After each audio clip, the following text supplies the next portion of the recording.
Je dois dire, je crois, que si vous n'étiez pas souvent aussi gentil avec moi, vous m'auriez avoué que dimanche dernier, je vous ai promené un peu. C'est vrai que je fais toujours confiance aux théologiens en vous, mais quand un confrère théologien me dit que j'ai peut-être marché trop vite, alors je pense à vous. C'est pourquoi aujourd'hui, je vais essayer de ne pas décoller trop tôt. Bon, pour être honnête, je n'ai même pas le choix.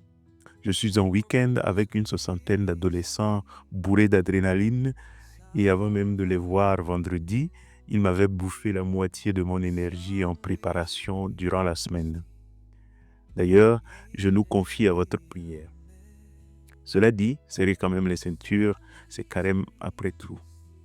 Le deuxième dimanche de carême, c'est toujours après le dimanche des tentations, celui de la transfiguration. Et il y aurait beaucoup à dire sur la présence de Moïse et Élie, sur le fait que Pierre veut dresser des tentes et non pas construire un temple, sur la voix du Père qui s'entend en présence d'une nuée, sur le fait que le Père invite à passer de la vue à l'écoute. Mais on peut aussi simplement lire le récit de la transfiguration à la manière d'une guérison d'aveugle. Je sais que ça ne vous intrigue pas, mais ouvrez les yeux, voici l'Évangile. Luc, chapitre 9, versets 28 à 36. En ce temps-là, Jésus prit avec lui Pierre, Jean et Jacques, et il gravit la montagne pour prier. Pendant qu'il priait, l'aspect de son visage devint autre, et son vêtement devint d'une blancheur éblouissante. Voici que deux hommes s'entretenaient avec lui, c'étaient Moïse et Élie, apparus dans la gloire. Ils parlaient de son départ qui allait s'accomplir à Jérusalem. Pierre et ses compagnons étaient accablés de sommeil, mais restant éveillés, ils virent la gloire de Jésus et les deux hommes à ses côtés. Ces derniers s'éloignaient de lui quand Pierre dit à Jésus, « Maître, il est bon que nous soyons ici. Faisons 3 tentes, une pour toi, une pour Moïse et une pour Élie. » Ils ne savaient pas ce qu'il disait. Pierre n'avait pas fini de parler qu'une nuée survint et les couvrit de son ombre. Ils furent saisis de frayeur lorsqu'ils y pénétrèrent. Et de la nuée, une voix se fit entendre, « Celui-ci est mon fils, celui que j'ai choisi, écoutez-le. » Et pendant que la voix se faisait entendre, il n'y avait plus que Jésus seul. Les disciples gardèrent le silence et en ces jours-là, ils ne rapportèrent à personne rien de ce qu'ils avaient vu. Je vous remercie pour tous les messages que je reçois souvent et que je reçois en ces jours-ci. Et beaucoup d'entre vous se demandent si les méditations que je partage ici sont publiées sous forme de livres, s'ils le seront. Ma réponse est la suivante. Je les écris au fur et à mesure, en reprenant bien sûr des éléments de méditation que j'avais publiés il y a quelques années. Mais la demande est venue déjà plusieurs fois et je pense à les rassembler dans un livre. D'ailleurs, il y a un certain nombre d'entre vous qui se sont proposés le moment venu de les relire et de les retravailler avec moi. Je les remercie. Et donc, quand le moment sera venu, vous le saurez ici même. Dans la tradition chrétienne, le bonheur éternel, le bonheur des élus, s'appelle une vision béatifique. Le bonheur éternel est donc avant tout un bonheur pour les yeux. Je pense que cette façon de voir est liée à une tradition spécifique, en particulier la tradition grecque dans laquelle s'est développé le christianisme. Mais comme j'ai dit que je faisais simple aujourd'hui, n'allons pas trop loin. Explorons d'abord le sens de cette idée, curieuse à première vue, que le bonheur qui nous comble vraiment, le bonheur qui nous rassasie d'éternité, n'est pas une chose que l'on saisit, que l'on obtient, que l'on possède. C'est toujours d'abord une chose que l'on voit. Et c'est une affaire qui semble passionner Luc, ou du moins revient plus d'une fois dans son évangile. Dès le départ, Marie chante le fait d'avoir été vue par Dieu. Il a posé les yeux sur moi, chante-t-elle. J'y reviendrai à ce va-et-vient entre voir et être vu. Zachée, par exemple, grimpe à un arbre pour voir. Une fois qu'il voit Jésus, il fait le fou, il donne sa fortune. Mais j'ai l'impression que Luc encadre soigneusement tout son évangile par ce motif. J'ai parlé de Marie tout à l'heure, mais Siméon, au temple, tient l'enfant dans ses bras et déclare « Mes yeux ont vu le salut », après quoi il veut mourir en paix. À la fin, les disciples d'Emmaüs voient leurs yeux s'ouvrir et leur bonheur est si grand qu'ils perdent eux aussi la tête et retournent à Jérusalem la nuit sans lampe ni torche. Luc ouvre donc son évangile avec des yeux qui voient, Siméon, et le clôt avec des yeux qui s'ouvrent. Et il place au centre la vision éblouissante de Pierre, Jacques et Jean que nous avons dans l'évangile d'aujourd'hui. Et si j'avais pu choisir le psaume pour les lectures de ce dimanche, j'aurais sans doute choisi le psaume 4 qui pose cette question qui nous fera voir le bonheur. Mais avant de revenir à l'évangile qui nous occupe, voyez d'abord cette réalité dans l'expérience quotidienne. Loin des yeux, loin du cœur, dit un proverbe bien connu. Quand l'être aimé disparaît du champ visuel, le cerveau invente des fantômes, l'inquiétude naît de ce vide. C'est pourquoi les personnes qui s'aiment à distance, les personnes qui s'aiment non pas, comme on dit, les yeux dans les yeux, souffrent souvent d'une maladie spécifique. Par exemple, on téléphone à l'autre et il ne décroche pas et on s'imagine des choses juste parce que les yeux n'y sont pas. L'amour a besoin de présence, d'une présence qui ne se satisfait pas de ce que les oreilles entendent, mais de ce que les yeux voient. On a besoin de se voir et pour cela, souvent, on pose une photo de la personne aimée sur la table et comme ça au moins on la voit. Et le jour où enfin la distance s'estompe, où on peut se voir les yeux dans les yeux, la joie est à son comble. Nos yeux, même avec des lunettes, ne voient pas très loin. C'est peut-être pour cela que ce que nous arrivons à voir est toujours quelque chose qui nous est proche et dont la proximité nous rassure.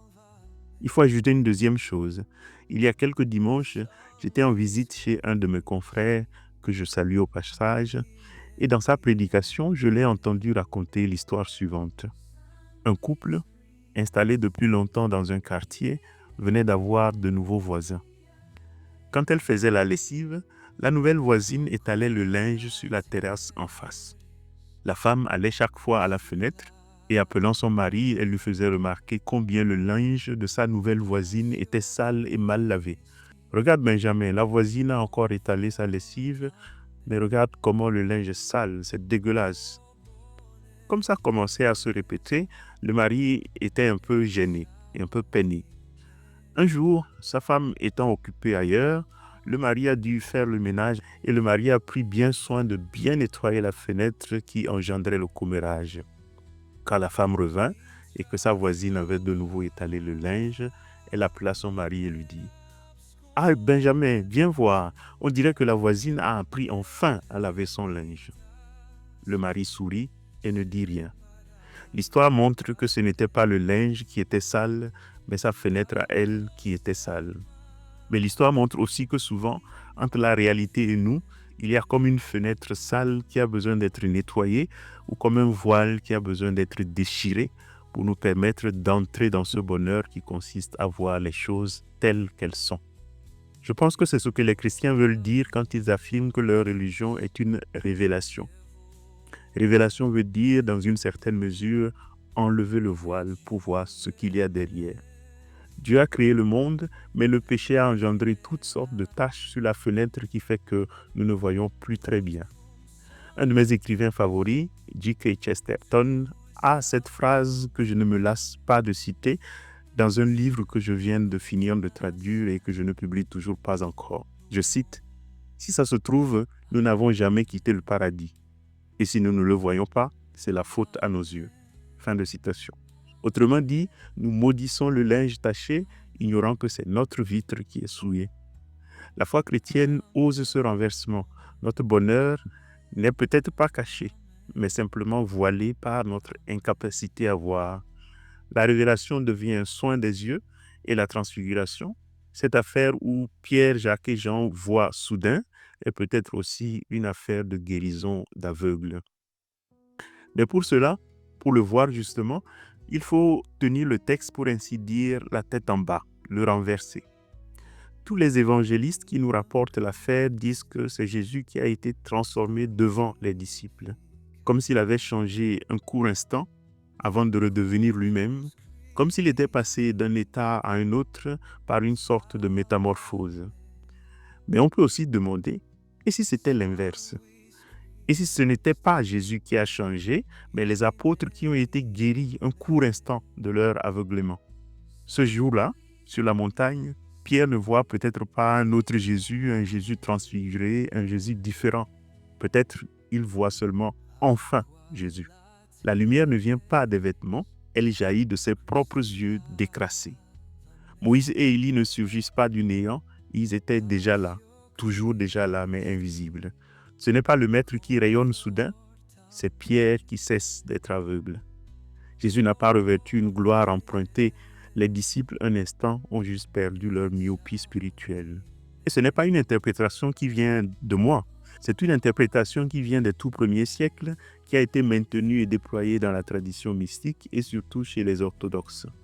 Mais j'ai trouvé chez les latins récemment une citation de saint Ambroise de Milan au IVe siècle, celui dont la prédication fut à l'origine de la conversion de saint Augustin.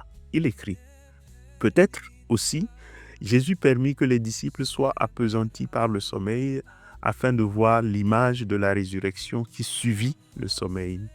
Ils virent donc le Seigneur dans sa gloire lorsqu'ils se furent réveillés, car ce n'est qu'à cette condition qu'on peut voir la gloire du Christ.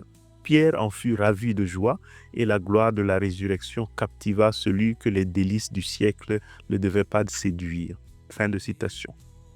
Ça, c'est au IVe siècle.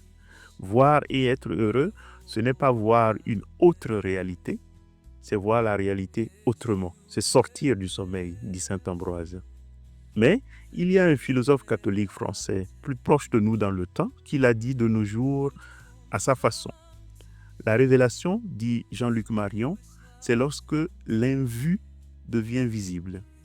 Comme l'inconnu, qui est non pas quelque chose d'inconnaissable, mais quelque chose que simplement l'on ne connaît pas encore, l'invu, ce n'est pas ce qui est invisible, mais ce qu'on n'a pas encore vu et qui est pourtant là. Quand cet invu devient visible, on peut dire qu'il y a une révélation qui se produit. Dieu, notre bonheur, n'est pas invisible, il est seulement invu, présent mais non perçu. Quand nous sommes surpris agréablement par quelque chose dans le monde, ça ne veut pas dire que Dieu a modifié le monde. La surprise qui rend heureux ne vient pas du changement dans les choses, mais du changement dans le regard que nous portons sur elles.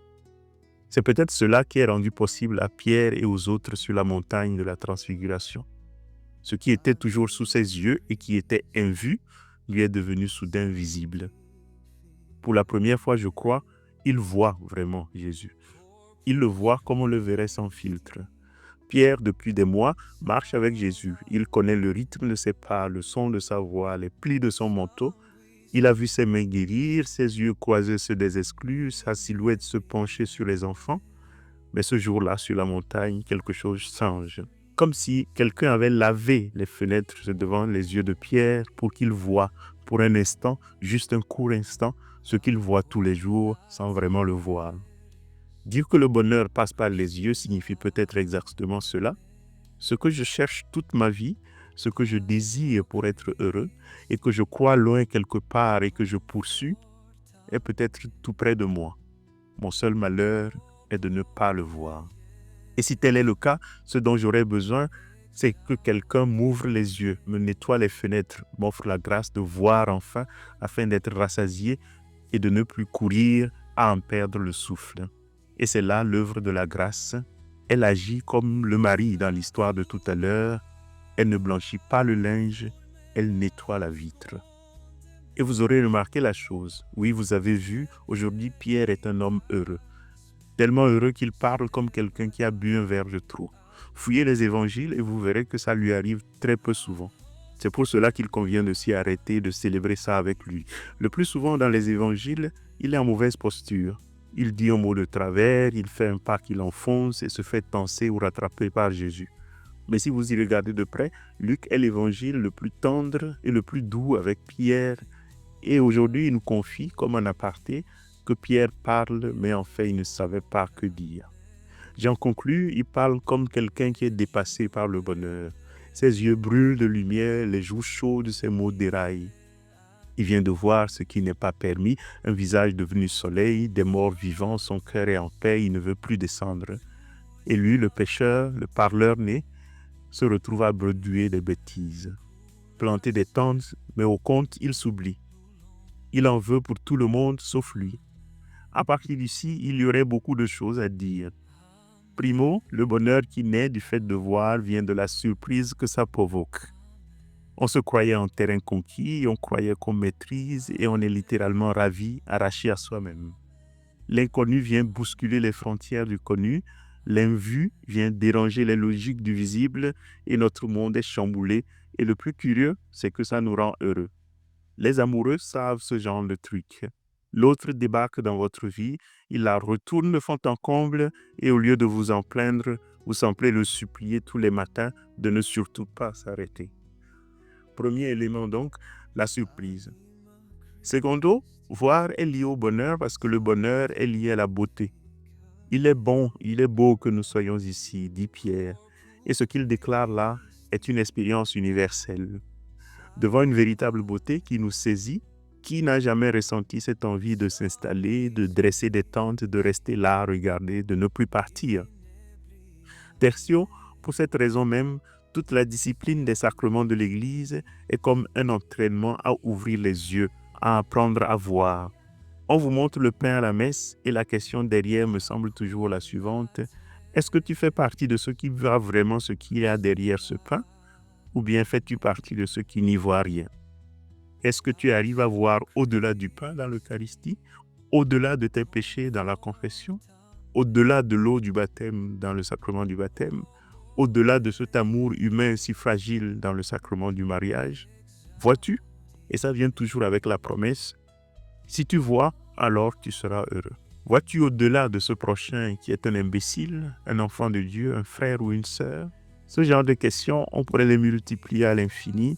Elles sont intimement au cœur de ce que nous appelons le christianisme, surtout dans sa pratique sacramentelle. Quarto, cette capacité à voir exige de nous de prendre soin de nos yeux. Nos yeux sont aujourd'hui réclamés par trop d'images, mais ce n'est pas là le problème. Le problème commence quand ces images nous interdisent de regarder au-delà. Beaucoup d'images qui nous entourent de nos jours fabriquent trop d'apparences. À s'en tenir à la publicité seule, par exemple, les gens qui conduisent une BMW ne pleurent jamais. Les influenceurs sont dans de faux avions, boivent un mauvais champagne, mais ils font rêver. Ces images finiront peut-être même par tuer la surprise, car il y en a tellement qu'à la fin, un jour, nous aurons tout vu. Ou par remplacer la réalité. Le fait de se prendre en photo devant la tour Eiffel et de poster ça sur son profil est déjà devenu plus intéressant que le fait de passer des vacances à Paris. Dans ce contexte, prendre soin de ses yeux, c'est peut-être de temps en temps apprendre à les fermer devant le trop grand flux d'images. Je pense qu'il y a un certain sens dans le fait que pour prier, souvent, on demande aux enfants de fermer les yeux, ou que Jésus invite pour prier à entrer dans le secret de sa chambre. C'est peut-être une façon d'apprendre juste à voir au-delà. Mais en définitive, la joie qui naît du fait de voir réside surtout dans le fait d'être vu. J'ai mentionné Marie au départ qui, dans le Magnificat, ne chante pas le fait d'avoir vu Dieu, mais le fait d'avoir été vu par lui. Il a posé ses yeux sur moi. C'est le fait d'avoir été vu, c'est-à-dire le fait d'avoir été reconnu, le fait que quelqu'un nous reconnaît pour ce que nous sommes et donc il nous voit, c'est cela qui nous rend heureux. Vous savez, cette joie profonde qui naît du fait que quelqu'un vous connaît, où vous savez que si un jour la terre entière se trompait à votre sujet, au moins lui, il saura vous comprendre. Autrement dit, le bonheur de la vision béatifique n'est pas seulement dans le fait de voir Dieu et d'en être heureux, mais dans le fait que les regards se croisent et que dans ces regards croisés, quelque chose d'indicible se passe. Pierre est heureux aujourd'hui, mais ce n'est que le miracle du milieu, comme on l'a souvent nommé. Jésus révèle sa gloire avant la croix, il montre sa divinité en son humanité non encore glorifiée, il anticipe la joie de l'éternité, tandis qu'il traverse encore l'incertitude du temps, il soulève le voile du présent pour laisser deviner la clarté de l'avenir. Mais les fenêtres de Pierre vont se salir à nouveau. Elles vont même devenir très floues à la passion, mais Jésus lèvera alors les yeux sur lui. Il sera vu tel qu'il est vraiment, et s'il accepte d'être vu ainsi, il est sauvé. Et sa joie n'aura pas de fin. Je me suis rendu compte en écrivant la méditation d'aujourd'hui que les thèmes qui revenaient sous ma plume étaient un endroit favori, étaient un lieu favori où j'aimais bien revenir et que j'avais développé les mêmes idées dans un certain nombre d'homélies qui ont été publiées ici même. J'en ai fait une playlist. Il y en a 3 que vous pouvez toujours aller réécouter si ça vous intéresse et qui s'affichent en ce moment. Ou simplement terminer avec le cantique de Carême. Je vous souhaite une bonne semaine et à dimanche.